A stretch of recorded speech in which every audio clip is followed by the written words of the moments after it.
Hello, everybody. Welcome back to Raw, Real Authentic Woman, a podcast by Lana. Glad you're here. Glad you came back. Before we jump right into this second episode, I kind of wanted to give you guys some context and just break it down a little bit for you. This next episode is really the next phase or the next part of what I want this podcast to become, and that is speaking with real, authentic people.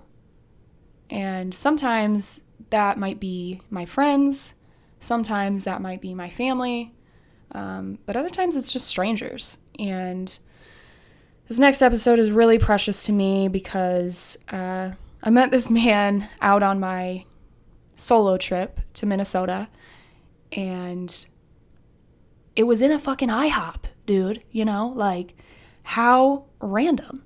And we were just kind of sitting across booths from one another, one booth apart. And we just get to talking. He's like, how's your day going? And I'm like, how's your day going? And then at some point he was like, do you want to come sit over here and eat with me? And I was like, sure, fuck it, and we just had a really in-depth conversation. And I felt like the world deserved to hear his story and hear what he has to say. And so I want you guys to meet Nate the Skate. I hope you enjoy.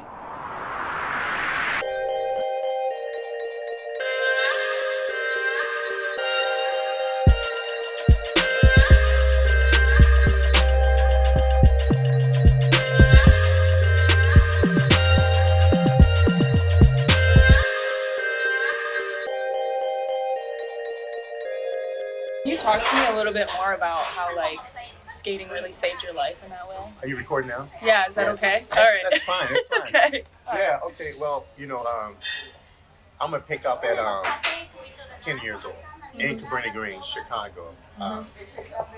10 years old, 1976. Wow. Is when I started skating. Yeah. I got a pair of roller skates for Christmas. 1976. Yeah. I remember my mother saying, well, he's going to like me. He's going to like them. Yeah. And, I see my sisters looking, so I put my skates on, and, they slipped. They were the slip-on roller skates. You slip them on. Okay. And I drove around the house, and I drove outside, and I felt that rush, that adrenaline, It felt good, Yeah. And from that point on, I've never really took them off. Yeah. In the late 70s, the violence was crazy. It was off the chain. 1981, I graduated from elementary school. Mm-hmm. And I was a roller skating machine. I skated everywhere. Yeah. I skated to church. I skated to the skating rink. I skated everywhere. Mm-hmm. And I skated so much, people start calling me Nate the Skate. That's why I got the name. Okay. From the Game Bangers. Yeah. Yeah, I'm just being real. Yeah. So back then, I kind of felt bad. They used to make fun of me. Oh, there's Nate the Skate. Every time I see you, I skate the goddamn real skate song. Yeah. But but I'm a legend. Sure. Because people knew me from that. Yeah. So a legend from Cabrini-Green with my skates. Mm-hmm. As time went on, I went to the roller skating rink, USA Rainbow. Okay. I went to the adult night for the first time. I'm fast forward. Mm-hmm. To get to the skating rink, I had to take the bus. I had to take two buses. Yeah. The Division Street bus to Clark Street and Clark to Lawrence. And I was 17 years old. I was a junior in high school. Sure. Oh my God. I went to USA Rainbow Adult Skate Night for the first time. Yeah. That's when I saw real true roller skating. And you were like, I want to do this shit. No. I was so blown away. Yeah. I was in so much awe. Yeah. I couldn't even skate. Damn. I was like Yeah. a rookie. I didn't even compare it to what I was seeing. Right. And it was called JB Skating. Mm-hmm. JB Roller Skating. That's what it's called, Chicago. Yeah. It's the original JB Roller Skating, what people do now across the whole entire world. Yeah. Everybody does now. And no matter where you go, people want a JB roller skate like people in Chicago. Yeah. So this is like This is the shit. Like, this is JB roller yeah. skate. So I seen these guys. I was so blown away. You had like different groups, like the disco player roller skaters. You had the incredible mixers. You had the Southside different skaters. So they used to compete and all this stuff. And I was just sitting there, just like in awe. Yeah. So they had an upstairs and downstairs. So when it's ladies' time to skate, the men get off the floor. When it's men time to skate, ladies get off the floor. Yeah. But when the men get off the floor, they would go upstairs to the upper skating rink, until the ladies, get done skating. Yeah. Oh my God. This guy named Poochie. His real name is Keith, I think. Poochie. He was an incredible mixer. He had his crew of like 8, 9, 10 different roller skaters. They used to battle the south side against the west side. Instead of gang banging, we roller skated. Okay. I'm just being real. Yeah. I don't think they had it. Yeah. They used to gang bang too, though, but instead of me killing people in violence, I roller skated. So, by seeing that, I went home and I practiced. Yeah. And I practiced. Yeah. And that's how I became Nate the Skate. Yeah. When I say Poochie, I've never seen nobody in the world do spins like that he was doing, except on ice skates. Do you think that was like what really like inspired you to go down this journey and like, for sure. Poochie did that. Yeah. When he spin for 30 seconds, 40 seconds real fast on one skate, real fast, real long. Y'all don't get dizzy doing that? Yeah. Damn. Well, you build your tolerance up to it, like with anything else, you build tolerance up being dizzy. But I went home and practiced, and then there was another guy named Tony Rome. He was really smooth. He was skinny just like me. He was darker than me. He's real smooth, smooth as butter. Yeah. Man, he can do anything. He's just like smooth. So I wanted to be like him. Yeah. So those were my two like idols that I looked up to. Sure. So from 1984 to 1990, before I moved to Minnesota, I was a legend. Yeah. I was really good. I wasn't a master yet. Sure. Right. After moving from Chicago to Minnesota, I remember telling my mother and my sister, I just up and left. I had met a young lady from Minnesota. She's in Chicago. I was in downtown partying at mothers. Oh shit! It's always the women, right? No, just like. I met a white lady. We were dancing. We hung out. We exchanged numbers and everything, and and that's when I kind of flew up here. And thank you. I kind of checked Minnesota out, and I loved it. Anything was better than Chicago. Oh, thank you. I'm okay. Thank you. Yeah, thank you. Anything was better than Cabrini-Green. Okay. I just wanted out. Yeah. So when I came up here in the summertime, and the white lady treated me like a king. Yeah. She was nice, and that's what I needed to get out of Cabrini-Green. I needed something nice and sweet, just anything. Yeah. Sure. So a little time went by, and I told my mother I'm moving to Minnesota. I told my sister I'm moving to Minnesota. They take it well or not really? My sister laughed at me. Yeah. And my mother thought I was crazy. Okay. I remember moving to Minnesota feeling really bad because my sister kind of like relied on you or something? She laughed at me and she said, he'll be back. She doubted me.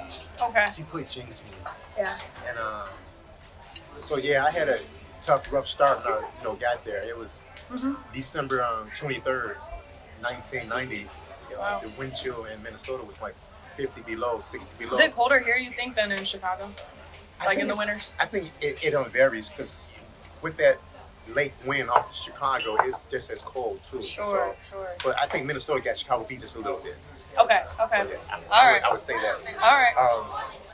So when I got to Minnesota, it was cold, freezing, and everything, and me and my friend stayed in Burnsville until it got warm. Then we moved over 6th Street Northeast. Wow. Yeah. And where she cheated on me at, and I had to leave her. Yeah, I got she fucked me over real quick. Damn. Yeah, that sucks. She fucking came in at daylight. We just got our place, 6th Street Northeast, and she came in at daylight the first weekend. Yeah. Damn. And So like, like were you like, were you like, at that point, were you like, damn, I don't want my sister to win. Like, I can't move back. Like, I got to stay here and, like, figure this shit out. Or... Right. You know, and I was just already stressed, traumatized, afraid from Cabrini-Green. And, you know, Trump and I had to get rid of that trauma and stress. And, Sure. And she fucking do that to me. Right.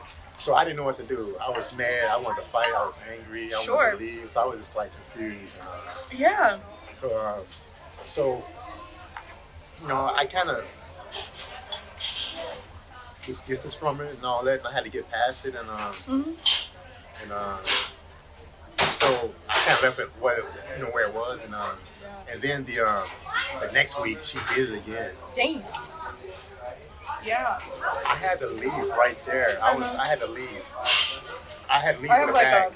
a deeper question around this, but I left with a bag, and I had no place to stay, and I had to go to work, and the guy at work gave me a place to stay. I was working with. Yeah. So, I was fucked. Damn. Yeah. I moved back to Chicago temporarily for 4 months, and I kind of ran back here. Yeah. Why did you run back here? Why did you run back here? Was it like? Because that's the only place I didn't know anybody. Okay. In Minnesota, and I was already a loner and introvert, kind of to myself. I didn't bother nobody. Yeah. So. Did you see it as an opportunity to grow, like by yourself here? I had no choice. I had to make it work. Yeah. Okay.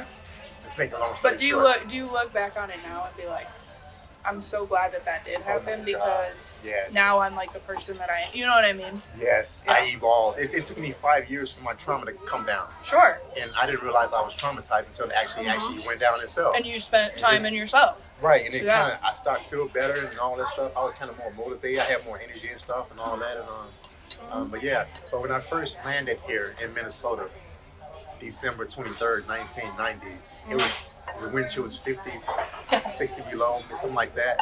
It was cold. But I tell you, the first skating rink that I went to with the roller gardens, it's closed now. They closed it 2 years ago. It's the biggest skating rink. They had a wooden floor. Damn. The first skating rink I hit was the roller gardens. Yeah. And the wind chill was just like my spins. 30, 40, 50 feet though. Damn. Man, you talking about when I put the skates on. The first time I put my skates on and skated at the roller gardens, nobody's ever seen me before. Yeah. Man, I was a celebrity. You were so cold. Everybody was a celebrity right away. Who is that? Yeah. A celebrity right away. Damn, that's cool. You know, that's how I did all my life. Yeah. So that was my lifelong tour. So I was always quiet to myself, and I started, I created my first business in 2010. It was called Black Skate. Okay. And I got my place. I rented for like 4 months. It was called the Peace Palace. It was free. It was free roller skating for the community, for the kids, 17 and under. That's my first. Yeah. Nice. Yeah. Nice. I provided skates, a free meal. I was a skate instructor. How did you do that without charging money and shit? You know what I mean? I connected with a neighborhood church, and okay. And there was a person that do grants and give money and all that stuff for the church and all that stuff. Nice. So I partnered with her and all that. We got $10,000 to buy skates and all the other stuff, to rent a space and all that stuff. And, it was a success. I had it on videotape. I have so much stuff. Some of it's on Instagram, all my stuff. And I'm glad I recorded stuff. Absolutely. 20, 30 years later and stuff, it's like, I'm a legend. Do you feel like, all right, let me ask you this. Do you feel nervous about kind of how society is moving, especially because, we're a society distracted by technology and our phones and shit like that? Do you worry about people not investing time into physical activity in that way, especially skating? Do you think that might fade out at some point? Well, it's already starting to fade out. Yeah. And technology is the new girlfriend, a new boyfriend. Technology is a new friend. Yeah. Technology is the new exercise, the new activity, and all that stuff. Yeah. The reason why is because nowadays, I'm trying to make a long story short. No, yeah, do it. Whatever you have to say. But I'm gonna make a point. Yeah. Nowadays, I work at an elementary school, and I see this for myself too. Yeah. As well as done research. You take a kid that's in kindergarten, first grade. How old are they? I'm gonna say what, 4, 5? 4, 5, 6. Yeah. When you start introducing technology to them right there, they're done. They're done. They're are. Done. Yeah. Because the addictive, the dopamines, you know, the repetitive doing stuff, and they put these games and funny little things, so the kids keep watching them, right, and develop to being stuck to and addicted to the drug. Yeah, that feeling. To get that dopamine. Yeah, for sure. Everything's being transferred to technology and digital for a reason. But they're putting the kids in that direction and making them addicted. Right. They're screwed. Oh, screwed. And it's crazy because the kid's brain is not even developed yet. No. Your frontal lobe developed at 25, 26 years old. Correct. You know what I'm saying? Correct. And with this technology and EMF and radiation and all that stuff, you're making a completely different person. I 100% agree with you. So that's why I'm saying what I'm saying. You know, you say today, what's wrong with these kids? We know what's wrong with them. TikTok, Instagram, and all that, you know what I'm saying? So that's going to be the new kids, mom, dad. I know it. Right. And I'm going to speak from... And with the new stuff they got and all that. Yeah. It attacks your dopamine addiction. You know what I'm saying? It's worse than the crackhead. Yeah. It's worse than the crackhead. It's worse than the alcoholic. Oh, yeah, absolutely. You know what I'm saying? Because the part of the brain, and they do this. Yeah. Oh, yeah. Oh, yeah. And also, too, that's not even talking about how a kid's sitting there watching a program and being like, turn into a robot. Yep. You get in the trance, right? You need that hit, you know, just that, you know what I'm saying? So now when your parents don't control you, when the government controls you and technology controls you, yep, you're more vulnerable to committing crime. Yeah, and I also feel like add to this. No, because I just feel mental like health, right. Absolutely, like, and for me, so like, just so you know, I grew up with technology for the most part, like technology, and not like, I don't know, I guess more so like social media came into my generation's life at such like a vulnerable time for us. I mean, I was fucking pubescent teenager, you know what I mean? Like 11, 12, 13 years old, you know, already dealing with issues of like self-consciousness and feeling like I'm not fitting in, yada, yada, yada. Yes. And then you factor in this whole new platform where you can like be, you know, present yourself however you want to present yourself, but now you're also comparing yourself to everybody on there, not just your peers, you know what I'm saying? Exactly. Like, in person. It took me a while to really like step back into my own energy and be like, wait a minute, this is who I am. How's it going? Everything very good. Thank you very much. Yes. Thank you. Thank you. I got that for you. Are you sure? I am good. Oh, that is very nice of you. Happy Friday. You're out of towner. Oh, thank you. I really appreciate that. You know what's crazy is I've been here a week in Minnesota, and everybody has just been so kind, so nice. Y'all are like, I thought Michigan were nice people, but damn. You just hit the right places. Everybody here is nice. That's fair. You hit the right places, so. But that's good, yeah. Yeah, but God is good to me, so I'm just making a long story short. No, I feel like I've definitely this like whole trip has definitely like just allowed me, and like back to that like you know, really trusting yourself piece. Like because I've been open to trusting and open to meeting people, I've had a really good experience here. Like, if I never would have looked up from my phone, you know, 2 seconds ago when I was sitting in the other booth, I never would have been sitting here talking to you and, like, meeting somebody really cool and dope and, like, having a genuine conversation. Like, that shit just doesn't happen nowadays. And I can't stand that shit, you know? Like, I want to get to know people and, like, where you come from. Like, I know we look very different on the outside and we probably have very different backgrounds on the inside, but, like, we're still able to meet each other here. You know what I'm saying? Yep, we both have hearts. Yes. Because, you know, your brain can be messed up from the trauma and the pain you went through. Yep. But your heart is pure. Always remember that, sister. Your heart is pure. Yeah. And I learned that from church. The spiritual side of me in church at a young age. See? Yeah, at a young age. I didn't have to know what the hell was going on. Just by being in there in the presence, you know what I'm saying? My safe haven, you know what I'm saying? Like this organ do really good things to your heart and spirit. Organs. Organs I played in church a lot, you know what I'm saying? And when people are preaching and praying for you, when people are there being good, we holding hands and all that stuff, and people try to wish what's good for you, that's real. That works. No, sister. That works. Yeah. They work for me. Just like negative, evil, people want to fight you. You look at a person, you know they don't like you. Yeah. And you feel that energy and all that stuff. That's real. Yeah. By me getting on that good energy at a young age and didn't realize I'm going to need that for the future is everything. Yeah. It's everything. It had nothing to do with my roller skating or nothing. Sure. Without that peace, Yeah. I would not be myself. Yeah. So I'm very spiritual. Yeah. You know, I'm very spiritual. You know, that's different. That's different from your flesh. That's different from your heart. Yeah. That's different from your brain. It's spiritual. If I die right now, my flesh is going to drop. My spirit. See what I'm saying? That's different. Yeah, for sure. I'm just trying to make a long story short. Yeah. I didn't let Cabrini-Green steal that away. Yeah. See, like a lot of black people like me. Yeah. You know, a lot of black people here that I meet, they're gone. Yeah. They're gone. Yeah. I'm not gone. See, I'm here and you can, right, I'm blessed. Yeah. I'm to myself. And that's for a reason. You know what I'm saying? Sure. You know, by me being an entrepreneur and being out there, I meet a lot of good people, but I meet 3 times as worse bad people. Yeah. And how do you, okay, let me ask you this question. This is something I'm trying to like still learn and like navigate. When you come across those people who you know aren't good or in a bad place, do you still have sympathy for them, and how do you, you know what I mean? Yeah, how do you How you interact? How you navigate through that. It's tough. Every situation is different. And the more I experience that, the more I challenge to get past it and try to see it in a different way for the health of myself. Yeah.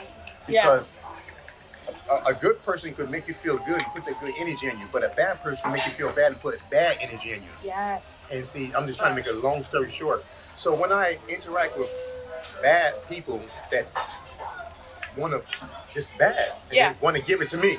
Here, Nate. It's like, I don't want it, but here, Nate. Right. But they don't realize what they're doing, but I see what they're doing. See, first you got to realize what they're doing. Okay. Second, you got to protect yourself. Protect yourself, yeah. You have to pray for them. You know, pray for your enemies. If your enemy is attacking you and your enemies are beating you, and because your enemy your enemy, for whatever reason, if they're doing this to you, you know, you beat them down, you protect and save yourself, you beat them down and still pray for them. But protect yourself. Yeah. Yeah. Yeah, for sure. You don't want to be beating them down and thinking even negative and all that because you're putting that in yourself too. That's crazy. I never thought about it like that. I'm just being real with you doing yourself. Yeah. So you can pray for your enemy from a distance. Yeah. I'm not gonna wish the good for my enemy. You know, I'm just I want you to stay away from me. Basically, long story short. But when you can't get away from the enemy and you're at work, you're still harboring that. Right, because. Right, and people don't realize the trauma and the hell I went through. You want to probably keep pressing me. Yeah.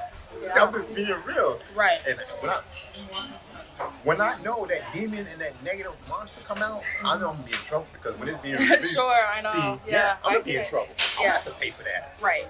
Don't do it. Right. Right. So I learned like many technique and mechanism and reading books and practicing while I'm in battle at that moment. You know what I'm saying? You know, if they're to get you when you don't even realize it. Yeah. Which has happened to me recently last year. I had to call the police at work. I had to get one person fired. These are black men. Yeah. These are black men who I try to nourish. Yeah. I try to talk to and show love and compassion to. I try to listen to you and hope you do better. Yeah. But some people just want to tell a story and don't want to do better. Yeah. I'm just being real. Yeah. Now, if you're telling a story and you don't want to do better, and if you keep telling the story over and over again and you don't want no help, and you keep going negative and you're angry, this and that, I'm not going to be around you. Yeah. I'm going to cut your ass off. Yeah. Sure. Because, you know, I wanted to do better and I did better for myself over and over again. It's like I can't keep putting myself in, you know, situations or around people who are going to talk about all this good stuff, but then not be about it. Because then you're dragging me down in the process. Right. Like, I've already built this much here. Like, I don't need to go back down here. Exactly. You know? Exactly. Yeah. So sometimes people don't like that. They want to keep being around me with negative stuff. And I'm like, hey, man, you know. Yeah, because they want to take advantage of it, probably, because they see, like, you know what I'm saying? They see my spirit. Yes. They see, my vulnerability. Yes. This and that. And see, I had to read and study who I am. Because people can see me and I can't see myself. But I learned how to see what people see. Yeah, so how did you do that? That's a good question, because I feel like I'm learning that right now. about me, you know? Right. So yeah. Okay. To make a long story short, when you walked in and stuff, and I looked at you and I said hi. I already knew that. I already knew you. Yeah. I see your spirit. Yeah. There you go. Make a long story short. Yeah. Yeah. All right. I'm trying to. How do you? Is it just like after years of like practicing and being in the know that you can just like gravitate and tell? You know what I'm saying? Or Very good question. yeah. After many years of experience and really understanding why people keep doing this to me and Yeah. coming to me with the same demonic energy, Yeah. because they see my spirit. They see me. They Yeah. see my spirit. They see my eyes, my essence, my Yeah. aura. Yeah. Yeah. You can't really write. You see your aura. Yeah. It's like I would see a demonic aura and spirit of a person too. I would see the demonic spirit. You can see through the eyes. You can see the essence, the energy. You can see that. So you're just a lot more. And correct me if I'm wrong. I don't want to, put words in your mouth. But you're just a lot more aware. Right. You see those things like just almost instantly because they're like. Right. Yeah. When a person talks to me, or I listen to a conversation, this is how much I help myself. I help myself enough that I see people are human beings, Yeah.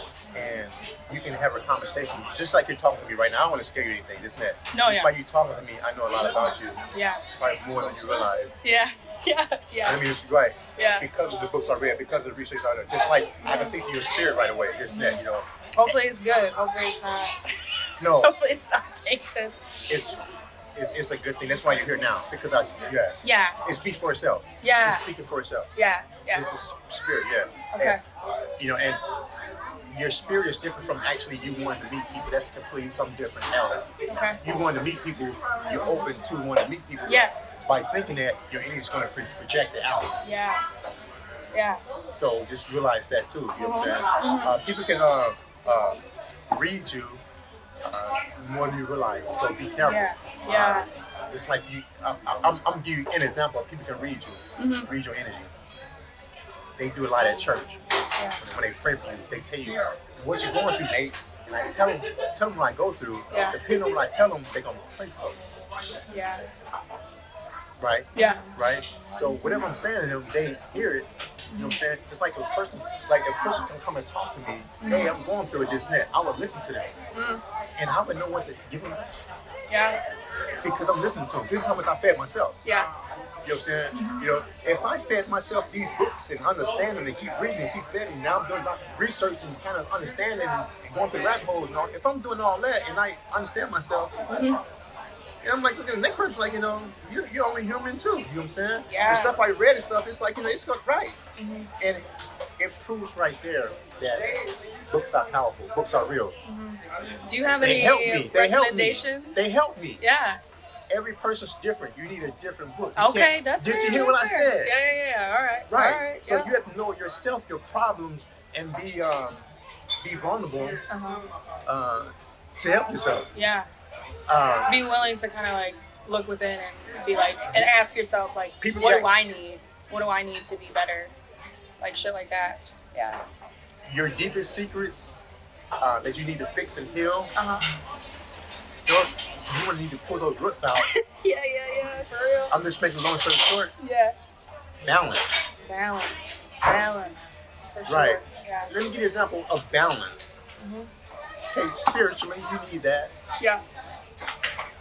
You need to exercise. You need to eat good. Yep. I'm just giving you the balance. You need a healthy frequency of people around you. Community. I'm saying get your balance. You know what I'm saying? There's many different ways of balance. You know what I'm saying? Yeah. Instead of like, people think of balance like just getting better at your mind. It's multiple things. Yeah. Which you keep adding to your life. Every person's different. But the basic thing is like eating good, exercise, reading books, spiritual. Yeah. These are just to give you a small example of Yeah. like the balance of things you need for your life. Yeah. I might be this little dot right here. I got these different balances. Yeah. You might have a dot right here, but you might have a couple of balances like mine, but you need your own too because we different. Yeah. And it's crazy you're saying that though too, because I feel like I've been like recently tapping into this a lot more, like weeding out the things that I know are no longer good for me and no longer in alignment with where I want to go and where I'm headed. And it's been really hard to kind of have that discipline, Yes. right? To like pull myself out of that and be like, nope, we're not doing that anymore. That's not in alignment with where I want to go. And like really stick to that. I think that's the hardest part, like pulling things and people out of your life that are so bad for you and you know are bad for you, Toxic, yeah. you know, but like really sticking to it and being like, I'm done doing this. I'm done doing it, you know? Let me give you a couple of tips and examples of you can add to what Yeah. you can help, you know what I'm saying, to make yourself stronger and being more focused. See, I'm militant. Okay, explain. Sorry, I would beat my own self up. Oh, okay. When I keep procrastinating and keep like this, then I'm asleep, I might just be lazy or because I might be stressed or traumatized and but I learned how to be militant. Yeah. And also too, the part of the brain I've learned is muscle memory and repetitive movement. I use that with my roller skating and breakdance and repetitive movement and muscle memory. I learned that as a child as well. It's the most important key. Muscle memory and intelligence, okay. If you do something for 6 months Yeah. and you only practice out of 6 months a total of 10 hours, Yeah.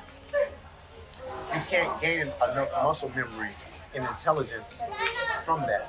I'm going somewhere with this. Yeah. 6 months, only 10 hours. Yeah. It don't matter what physical thing you're doing. Yeah. Physical. Yeah.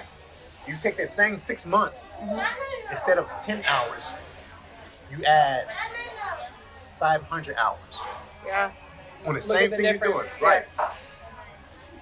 From doing it for only 10 hours to 500 hours, you're going to gain muscle memory. Once you gain muscle memory, you're going to gain intelligence from that. It comes from repetitive movement. Yeah. The point I'm trying to make is that my brain is programmed like that.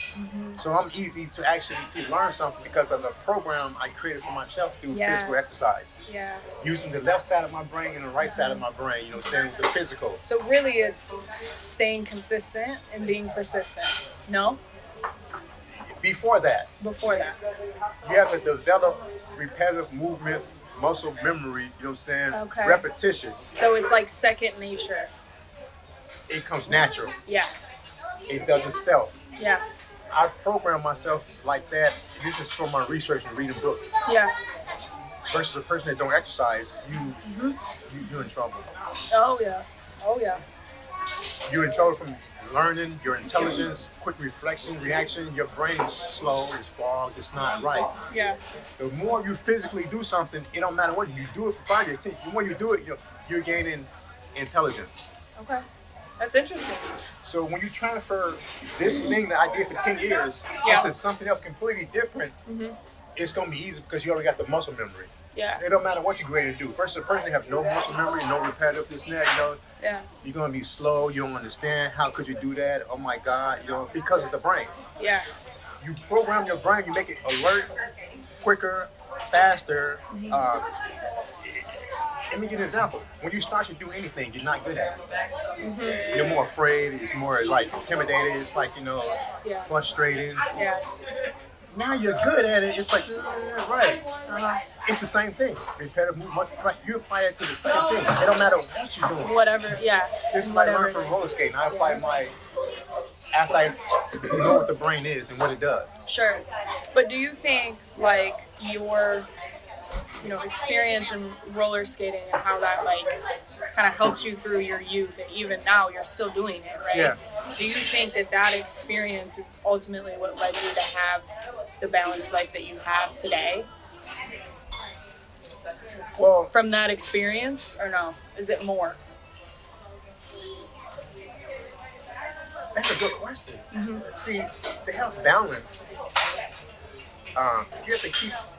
If you take a piece of metal, you take 10 pieces of metal.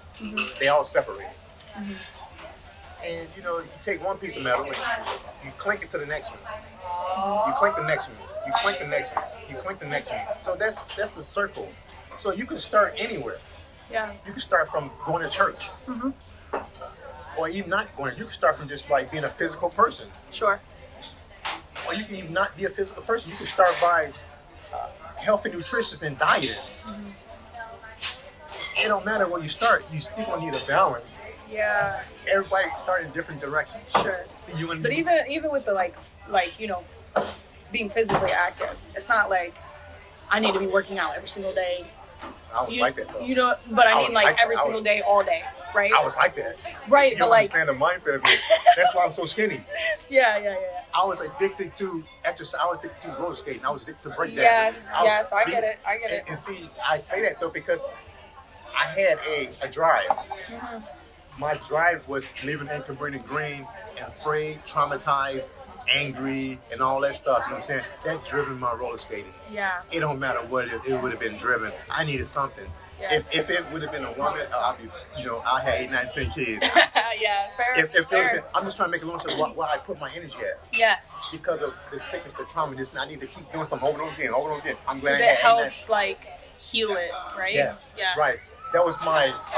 That was a different version of going to church, and it's helping me spiritually. That's my safe haven. I'm going to roller skating, this and that. You know what I'm saying? Away from violence. This is my safe haven. This is where I'm free at. This is why I'm mad and angry at. You know what I'm saying? I'm gonna skate for 3, 4, 5 hours. You know what I'm saying? Right. Whatever I'm mad at, I forgot about it. I released it through stress, anxiety, depression. Yes. I focused it. Muscle memory. It kind of took me from the negative and all that. It took me over here. You know what I'm saying? Yeah. That roller skating. That's why it was a real tool. Yeah. That was my lifelong tool. Yeah. You know what I'm saying? That's why I had to add that lifelong coach with it and all that because roller skating built me up. It gave me that confidence and all that. And I started speaking because I'm like roller skating. I kind of Meshed merged the them. two, Right? yeah.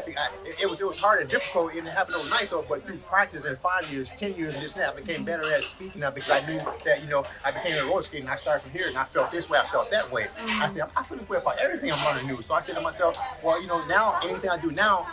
I have more confidence. I'm not as afraid, and I attack it when I do it because anything you do, you're gonna be afraid, you're gonna be intimidated. Now I do anything, I'm on it because I want to get past that fear. I want Do you to still create have muscle that memory. initial fear though? It's When normal. you start something new? It's normal. Yeah. It's normal. Yeah. It's a difference between putting fear in front of you and actually putting it behind you. Yeah. It's gonna be with you. You know what I'm saying? So, Yeah. you know what So I'm it's saying? always going to be with It don't you, but control you. It don't make me no more. yeah. Okay, And put then- together? Yeah, Thank you. And see, Thank you very much.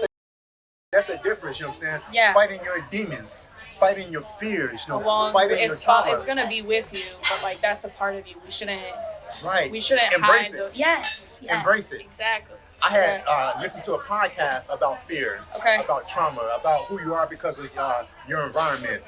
I've seen stuff about your birth order. Why you are because you're the middle child. I was the left out. I was the lonely child. I was for real. You know what I'm Okay, saying? I'm yeah. just being real. Yeah.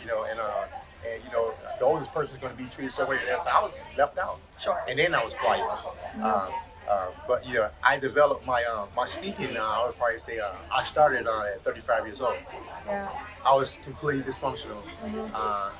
To describe that is from the trauma and pain I went through, from like not knowing my dad, Yeah. and my mother had 6 kids, Wow. Yeah. 4 different dads. Wow. Yeah, so living in the project. So, Sure. and I was the middle child. I was the middle of the boys and the middle of the 6. So usually the middle child got left out. But me and my mother wasn't even close. So I didn't really get love and affection and get the balance I need from there. Yeah. So, which kind of like, it kind of affected my whole life. I had to repeat 8th grade again. I was in special ed class because I couldn't read and write. No, I'm laughing about it. I couldn't read and write. Yeah. I can laugh about nothing. I don't have low self-esteem. Yeah. I learned my problems and knew my weakness and knew where they came from.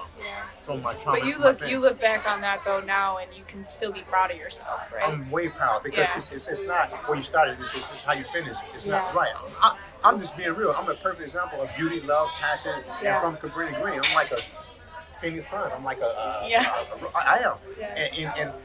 And I can be that way and feel that way and not be fake about it. It's not who you. It's just not how you look. It's not how much money you got. It ain't none about that. It's really the inside. You know what I'm saying? Thank you very much. Yeah, you must. You could be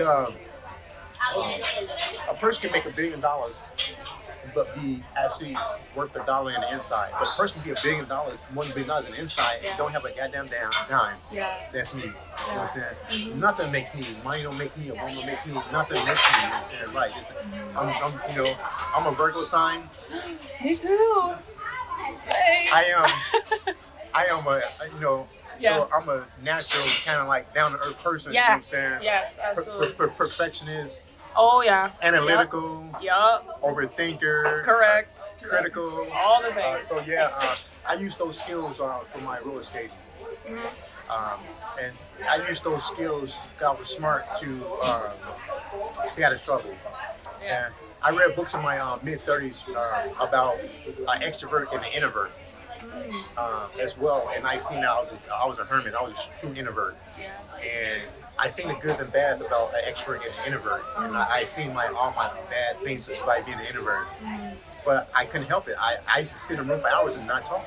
Do you think in your healing journey, like, do you think it was like a year-long like years and years, like processing kind of the stuff that you've been through, how you grew up, and all those things? Or do you think there was like one specific moment that hit you, that you were like, oh, shit, I have a lot of work to do, like, let's get started, you know what I mean? Yes. When I realized how ignorant I was, and how disabled I was, despite not communicating.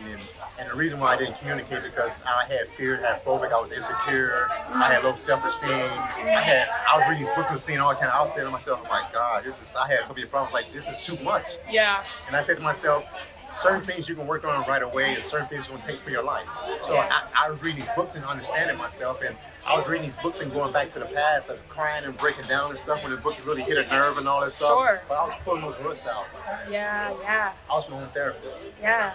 By myself, even though I was a loner though, but I should have been getting help. Sure. I'm just being real. Yeah. But I'm actually seeing a therapist right now. Are you? Yeah. That's awesome. Yeah. I basically tell her what I'm talking about now and all that stuff. I'm seeing a therapist though because of the racism and trauma I've been going through at my job and all that stuff. Really? I went up from a head man to a night lead to a head man. I ran the whole building and all that stuff, but the racism and all that stuff, I kind of stepped back down. I said, keep that extra $4.25. I'd rather have my health and happiness. I stepped back down. Exactly. You know what I'm saying? But what was I talking about before that? Just like your experience about like you had to pull those roots up and right, like, and be your own therapist. Right, you had to actually because even you go to a therapist, if the therapist might bring something out, you gotta go home and do your own You still research. have to, you still have to do the work. You can't you really this might gonna really help you. They can only bring it to your attention or refer you to a book or something. You have to do it. Yes. But if you don't know that, then that's part of the problem of like getting past your hump. And I think what helps people too is like people have the same problems, the same issues too, and you can talk about them and kind of balance each other and kind of like, you know what I'm saying, as well as books, you know what I'm saying? Yeah. I'm just being real. This is what I learned from being a quiet and introvert and kind of seeing how many blessings I missed. Yeah. I didn't realize this I was in my 30s reading books.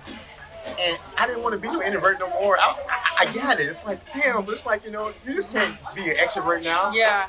This is what I'm saying to myself. Yeah. It's like, good luck, dude. You know, and that's how I kind of like, become a speaker. It's like I don't want to. Yeah, I want pushing me and bullying me and all that stuff. Listen, we're gonna manifest this right now because I feel like even just this whole interaction in this moment with talking to you has been amazing. I feel like I've learned a lot. I'm about to be going home looking at all these fucking books and shit. You know what I mean? Like getting my shit together. But you're gonna be a big speaker one day. I just feel it because I feel like you really know how to connect with people and get your message across, and that's beautiful. Well, it's a gift. Did I tell you I am writing a book? You're writing a book? You gotta let me know when that's out. Well, I said I'm writing a book though, but I haven't really gotten into it yet though. But what forced me to write a book is through the racism I went through at work, and I hung in there for 23 years. But what I had to go through, I walked out a couple of times and I was doubting myself and and I hung in there and I got over the hump. Now I'm fighting and kind of like, so I'm like, why I had to go through that? Yeah. Letting nobody knock me off my square and taking my money away. Because I was a runner all my life. Yeah. A runner meaning that everything I dealt with in Chicago and Cabrini-Green, I didn't deal with it. Yeah. So I became a runner in my brain. Yeah. And I had to fix that. I didn't realize I was a runner until like decades later. My results of what Cabrini-Green did to me and made me a runner is how I dealt with situations like the black on black crime and the violence. If somebody do something to you and take something to you and rob you and bully you and push on you, I'm just giving you all these examples of how I ran. Sure. I didn't face my fears. I didn't stand up. Yeah. It's not about right or wrong. I ran. Yeah. Every Because time. Yeah. every time I fucking ran, Yeah. that's how afraid I was. And Cabrini-Green. Yeah. I didn't realize that saved my life, honey. It saved my life. Let me tell you how it saved my life. Because if I was not a runner, if I wasn't quiet and shy and introvert, if I wasn't not like that, if I was just like a stand up, oh, I'm sick of you. If I would have did that, I would not be here. Yeah. Because you run. And even the strong, you don't even survive in Cabrini-Green. You know what I'm saying? You could be godly. You at the wrong place, wrong time, goodbye. That's just the way it goes. Yeah. You know what I'm saying? So all my life I ran. When I moved to Minnesota, here's my experience from running. What my brain did. Yeah. How I had to shut that down. You know Yeah. what I'm saying? Through the racist stuff I went through in Minnesota when I moved here in 1990, I worked 8 jobs in 1 year. Wow. No. Then the next year I worked 4 jobs or 5 jobs. Yeah. Next job I worked 2. Right. I always kept 2 jobs and I was afraid of not having money because I had no family here. Yeah. So I was traumatized. I had to keep a job. So Yeah. that really made me a man in a certain way. Right. But I kept running from job to job to job. Right now, when I met you, we talked. You go, "What are you doing this Friday?" "Oh, I'm looking for an apartment." Yeah. I'm sick of moving now. Yeah. I'm a runner. Yeah. So this is my years of running. How this is you got good at this your weakness, but you need to probably just start running, dude. Yeah. So I stopped running. At work, I faced my fears. Yeah. I mean, you talking about drawing your line, I had to practice and develop that, you know what I'm saying, and kept it. If you don't fix your thing, people gonna keep doing this. So I started fixing things Yeah. and experimenting, Yeah. reading books, experimenting, and by me being intelligent and all that stuff, you know what I'm saying, I use that Virgo intelligence, you know what I'm saying, against people, because people are dumb.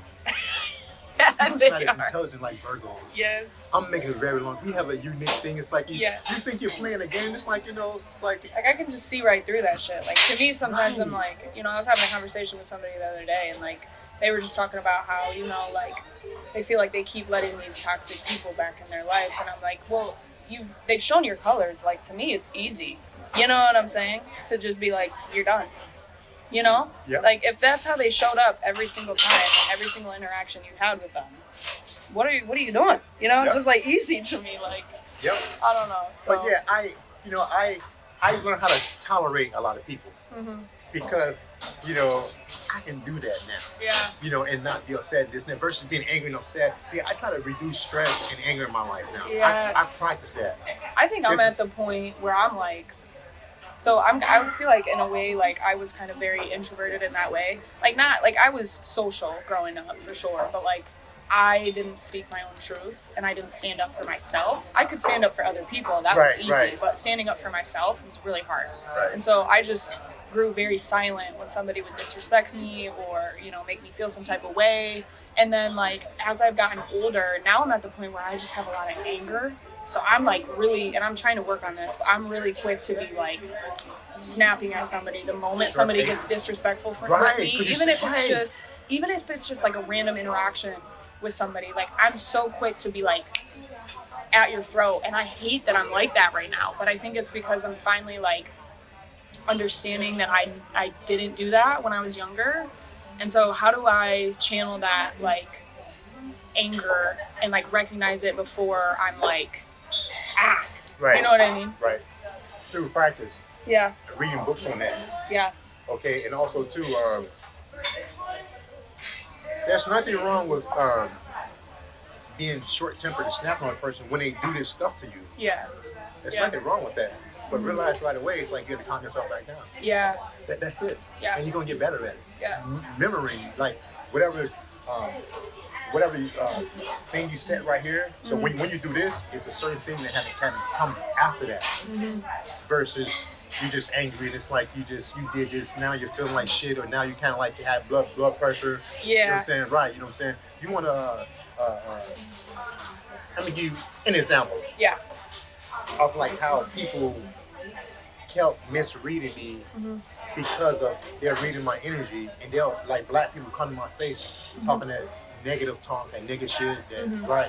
They kept doing that because some of my aura from Chicago is giving that off, Sure. and so people keep doing it over the decades. Like to themselves, I don't have to say nothing, and people just like thinking. Now I say, "Oh, I'm from Chicago." People want to try to treat me a certain way or like say certain things to me or offer the projects, you know. Yeah. And what I wanted to by telling people that, they would like look at me and say, "You ain't from Chicago. Yeah. You sound like a white boy." They're trying to like they made diminish. fun of right, Yeah. right. But some other people might want to just be negative. An example: a new guy came to work. Yeah, he's 6, 7 years old, and right. I'm the night lead, and you know you have no power. You know what I'm saying? Yeah. And so this guy want to press a button with me. I'm coming to work to punch in. He looks at me like, "Hey, Nate, I need to talk to you." I'm like, looking at him like, "What the fuck? You looking so mean, like looking so demonic." He's like, "What the hell's wrong with him?" It's like, and I don't like that energy. Yeah. I Fact. don't like that. That's Fact. the wrong thing to do with me. Yeah. Because of what Cabrini-Green did to me. Yeah.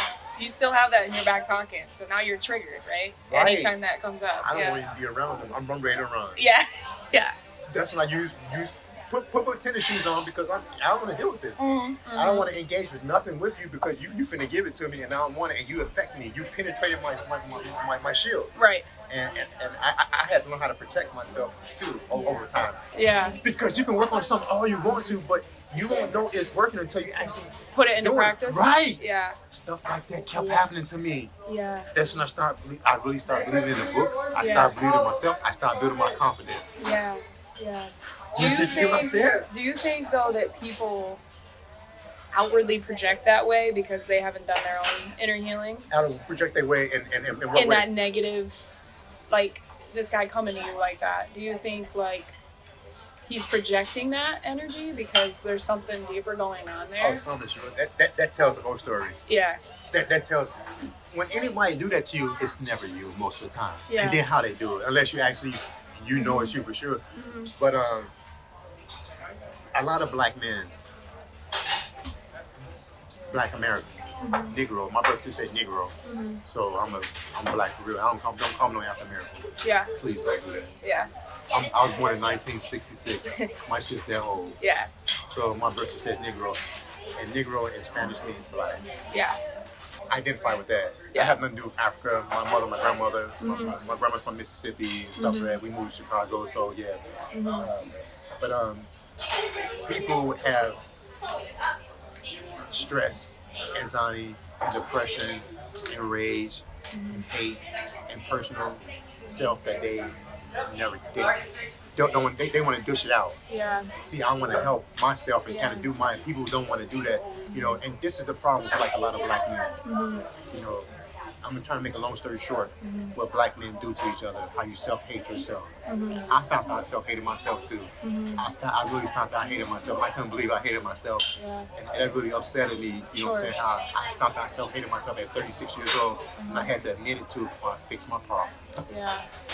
Do you think a lot of it is maybe Did you not hear what I just? said? I had to admit to my problem before I had to fix it. That's for anything. You have Yeah. to realize you have a problem. Yeah. If you don't realize you have a problem, you can't fix it. If you're hiding from it, you won't be able to fix it. You have to cry and break yourself down and pull that root out. You have to, and that's once you pull it out, and that's when the healing starts. Yeah.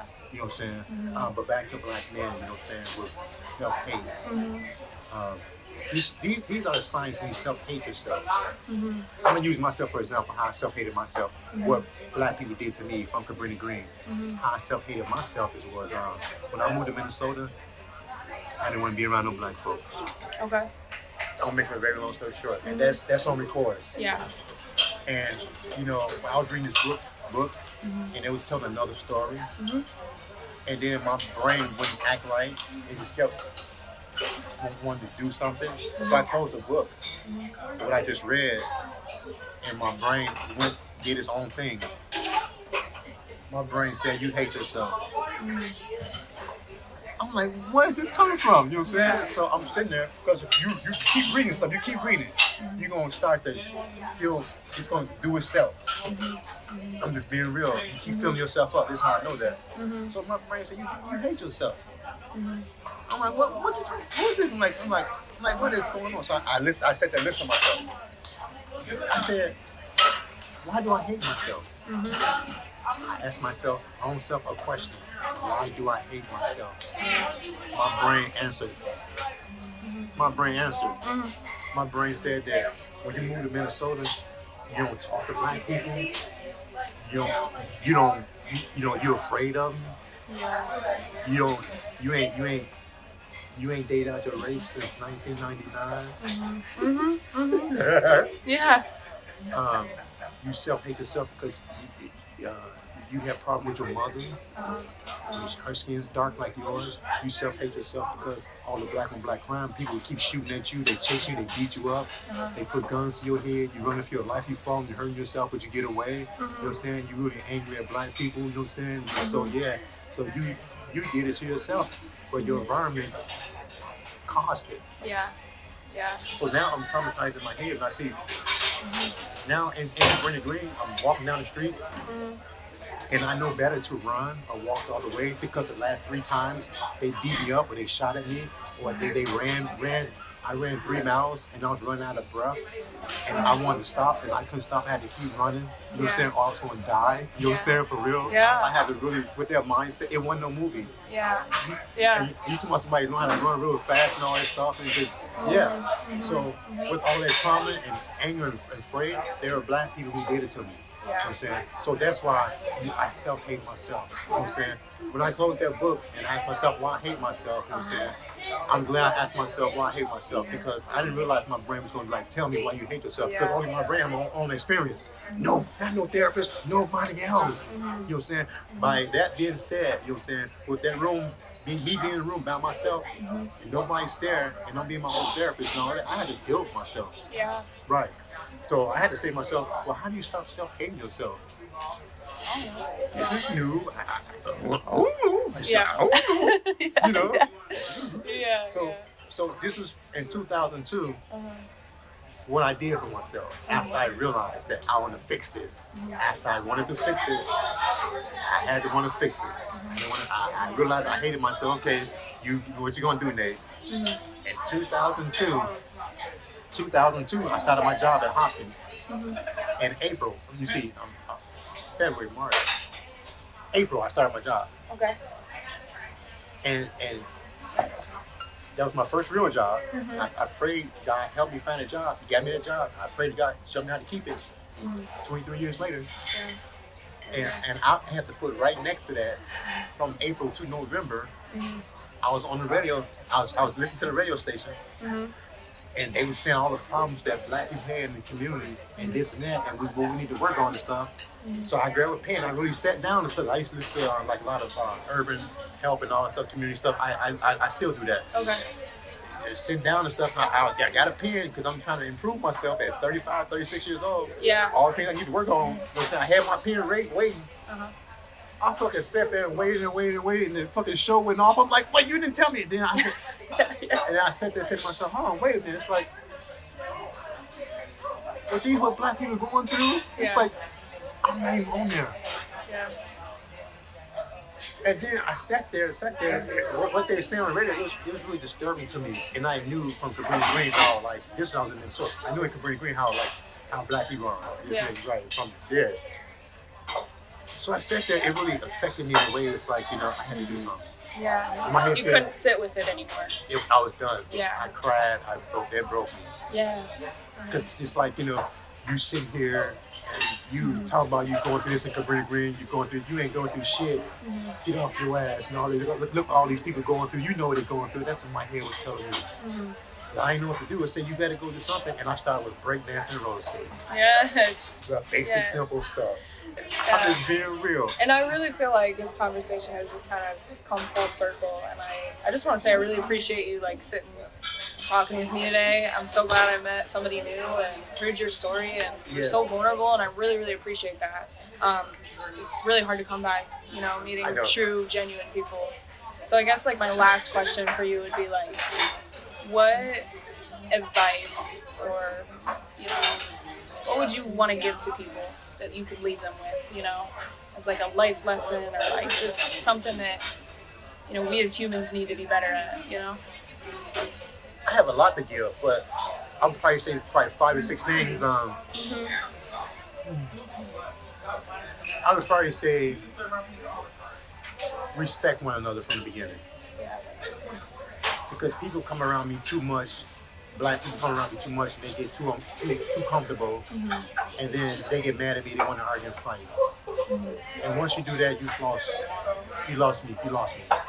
I'm gonna get you the fuck away from me. So people need to come with respect more. I think people should be more patient too. You know, I mean, you know, because people have mental issues. People's not perfect. You know what I'm saying? And I would also want to say people should be, if you make a mistake, apologize to that person. Because that apology can kind of like start a new friendship instead of going the other way. Be quick to apologize when you make a mistake. So these are the 3 main things.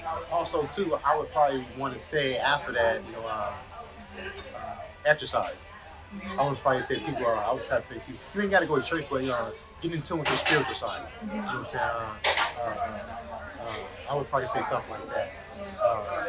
Make yourself more happier and more balanced. Everybody look at balance different. You know what I'm saying? You know, church is not everything. You know, but it's a start for some people. But I would probably say exercise is everything. Eating good is everything. Just how I met you, you know, you came with love and respect, and you know, you just being yourself, and you know, and that was a beautiful thing what you did. You know, look what it did to me and you. Yeah. And see, that's a good start. Well, I like a lot of people. You know, God is good all the time, and all the time God is good. And that was my thing I added to my life now. When I need help and I don't want to be angry and stuff, I do that and I keep saying it. You know, and if it's not working, keep saying it. Did you hear what I said? Keep saying it. You know what I'm saying? It's gonna work. And then once you start believing in yourself and building your confidence, you know what I'm saying? It's gonna do itself naturally. You know what I'm saying? And every time somebody pull you back down and stuff, find your tool to get yourself back up. Yeah.